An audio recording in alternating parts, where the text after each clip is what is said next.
देखिए मित्र, जंगली जानवर का कोई दोष इसमें नहीं है जो हमारे घर आते हैं। दोष सिर्फ हमारा है। हमने जंगली जानवरों के घर उजाड़ दिए हैं। हमने जंगलों को नष्ट किया है कायदे से, उसको हमने प्लेन बना दिया है। हम किसी का घर उजाड़ेंगे तो क्या हमारे घर आके धरना नहीं देगा वो आदमी? जैसे कहा थे कि जब क्यों बहुत खुश हो जाते, जब क्यों बहुत संपन्न हो जाते, मजा आवत उनका और केहू से बातें, भैया मन हरियर हो गया। मन हरियर मतलब एकदम अंतरंग हम खुश हो गए। तो जैसा कि मोहनगंज का पुल सकरनी पुल के नाम से जाना जाता है, बस वहीं से हमें ये मुद्दा क्लिक किया कि पुल है तो नदी कहाँ गई। नमस्कार, मैं आलोक सोशल नेताजी से। आज हमारे साथ हैं पर्यावरण सेना प्रमुख अजय क्रांतिकारी जी। आपका बहुत बहुत स्वागत है हमारे चैनल पर। ग्रेन थैंक्स आपको सोशल नेता जी, वास्तव में सबको आप सोशल नेता बना रहे हैं। जी, जो समाज से जुड़े हुए लोग हैं उनसे हम जुड़कर खुद हमें खुशी होती है। और जैसे कि सनातन संस्कृति की विचारधारा आज से नहीं पुरातन काल से है, और हमारे धर्म में सनातन धर्म में सबसे बड़ी चीज़ है कि हम वृक्षों को, जीवों को, और यहाँ तक कि धरती, पानी, जल, आकाश, क्षितिजल, पावक, गगन, समीर, हर चीज़ का हमारे यहाँ वर्णन है और सबकी हमारे यहाँ मान्यताएं हैं।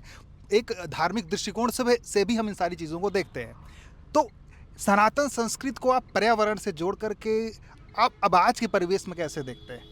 देखिए, सनातन में सबसे पहले तो आप देखिए कि हम भूमि को माता मानते हैं जी, हमारी माँ हैं और हम इसके पुत्र हैं। जी। ये अवधारणा जन्म से है और अंत तक रहती है। और छित जल पावक गगन समीरा, पंच तत्व से शरीर बना है। हाँ। तो सनातन में ही 5 चीज़ें हैं वो, चाहे वो सांस हो, चाहे वो प्राणवायु हो, चाहे वो अग्नि हो, चाहे वो जल हो। तो जिससे हमारा शरीर बना है, अगर उसके साथ हम कहीं विकृति करेंगे तो सोचिए हमारा क्या होगा और पीढ़ियों का क्या होगा। कि वो दौर रहा पहले जब हमारे बाग बगीचे थे, घने जंगल हुआ करते थे और हम जंगलों की पूजा करते थे, जंगलों का संरक्षण करते थे। और तमाम देखिए बागों के नाम थे, तमाम तरह के बाग। अरे आप ज़्यादा दूर न जाइए, आप लखनऊ की बात कर लीजिए, 4 बाग, आम बाग, राम बाग, पता नहीं कौन कौन से बाग हैं, लेकिन पेड़ एक को नहीं है। हाँ, तो बाग बाग हो रहे हैं। जय प्रकृति जय जय जगत। जय प्रकृति जय जगत। नहीं, आपकी इस पहल से बहुत लोग आपके साथ जुड़ भी रहे हैं और धीरे धीरे ये संख्या लगातार बढ़ती चली जा रही है। आपके कार्यों को हमने भी देखा और उसका जायजा लिया, तो मुझे लगा कि ये ऐसी चीज़ है कि ये पूरे भारत ही नहीं, विश्व की समस्या है ये। अभी जैसे कि पेड़ों के कटान, अंधाधुंध कटान की वजह से आज हम जिन समस्याओं का सामना कर रहे हैं, जैसे कि उत्तर प्रदेश की हम बात किया जाए तो जंगली जानवर अब हमारे आबादियों की तरफ आने लगे हैं जहां मानव आबादी रहती है। देखिए मित्र, जंगली जानवर का कोई दोष इसमें नहीं है जो हमारे घर आते हैं। दोष सिर्फ हमारा है। हमने जंगली जानवरों के घर उजाड़ दिए हैं। हमने जंगलों को नष्ट किया है कायदे से, उसको हमने प्लेन बना दिया है।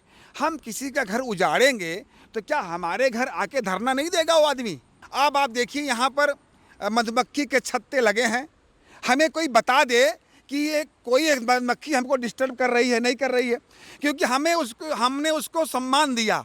अभी हम डिस्टर्ब कर दें, एक ढेला मार दें, वो आ करके हमको परेशान करेगी। यही काम हमने वाइल्ड लाइफ के साथ किया है। तो ऐसी तमाम चीज़ें हैं। तो इन सब चीज़ों को लेकर प्रतापगढ़ के ज़िले में जो सरकारी योजनाएं चल रही हैं या जो चलाई जाने वाली हैं, इसको लेकर के आपका क्या दृष्टिकोण है? देखिए, अल्टीमेटली जिम्मेदारी समाज को लेनी पड़ेगी।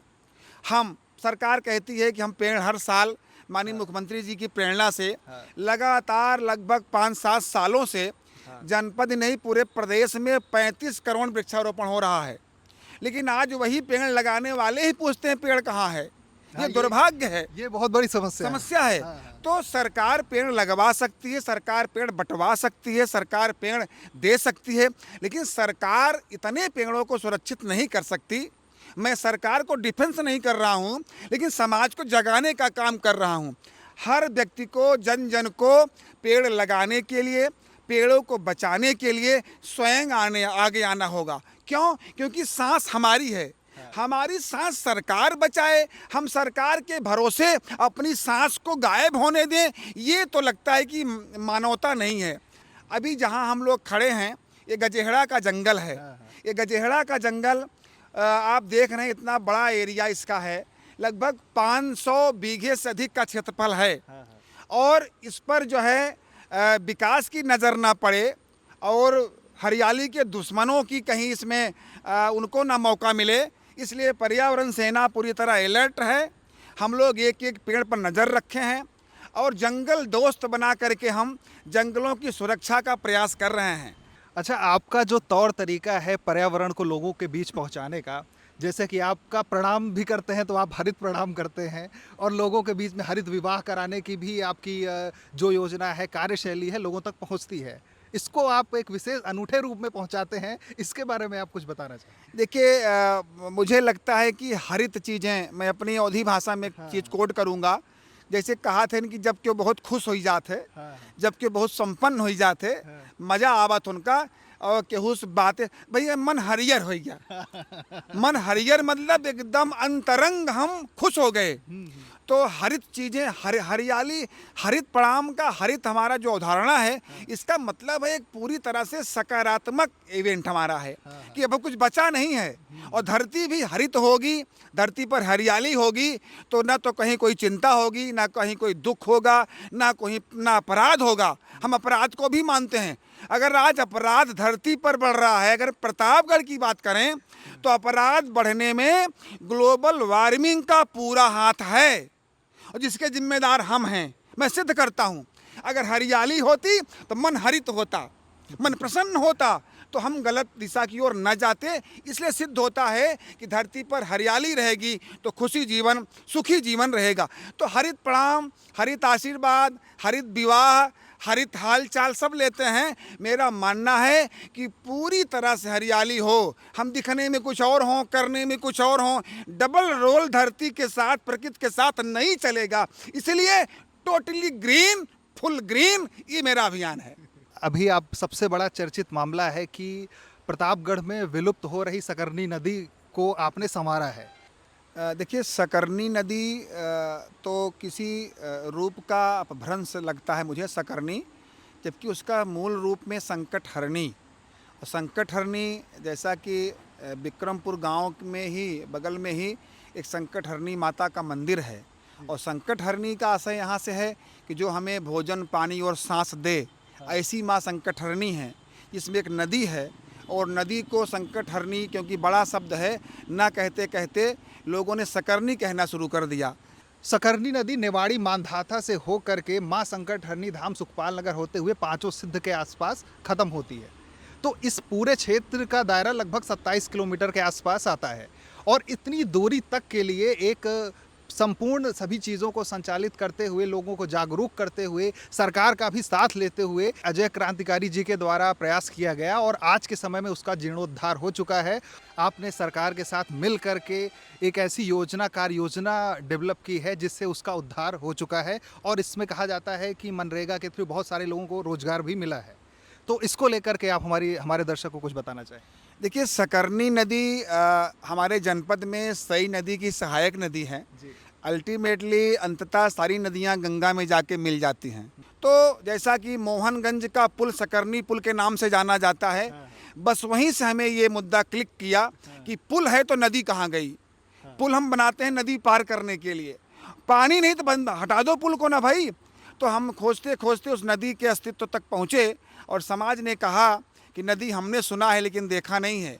आज सरकार के रिकॉर्ड में सकरनी नदी विलुप्त प्राय नदियों की सूची में रही है, लेकिन समाज की चेतना ने, प्रशासन के सहयोग ने और लोगों का साथ जो हमको मिला, ये सामूहिक प्रयास से आज सकरनी नदी जनपद को फिर से पानी दे रही है, स्वयं पानीदार बनी, जिसमें हमारे जिलाधिकारी महोदय प्रतापगढ़ आदरणीय श्री संजीव रंजन जी ने हमारी पहल को सराहा, सहयोग किया, और अभी लगभग 10 महीने काम करके मनरेगा और सामाजिक कन्वर्जेंस से वो नदी आज अपने अस्तित्व में आ चुकी है।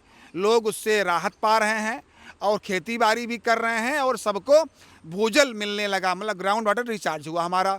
तो सकरनी की कहानी ये है। एक सामान्य सा प्रश्न है, जैसे कि हर किसी के अंदर एक प्रेरणा होती है कुछ करने के लिए, कुछ जुनून होता है, तभी उसके जीवन में कोई लक्ष्य निर्धारित होता है और वो फिर बाद में फलीभूत भी होता है। तो आपको ये प्रेरणा कब मिली कि मुझे प्रकृति से जुड़कर के प्रकृति के साथ काम करना है? देखिए, इसकी बड़ी लंबी कहानी है, और तमाम ऐसी दिक्कतें समाज में मैंने महसूस किया, और 9 अगस्त सन 2002 को मैंने पर्यावरण सेना का गठन किया।